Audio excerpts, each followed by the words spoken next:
everyone, this is Tim from Your 6 Tech. Today in this video, I'm going to show you how to make the text on your PlayStation 4 a lot easier to read. So I'm just on the home screen here. I want to go up to the top, go to Settings, then go to Accessibilities, and then scroll on down in here. We have two different options. We have larger text, make text larger. This works only with some features. So you can see the text on the screen is much larger. Then we have bold, make text bold. So if we select this, this is how it looks. Then we can go to this as well. So you can make it a lot easier to see. Then here's an option called high contrast. It's going to make everything in the background a little bit darker so the text pops out a little bit more.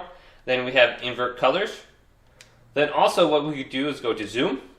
If we enable this, we can go to the PlayStation button and the square button, and we can zoom in on specific areas on the screen.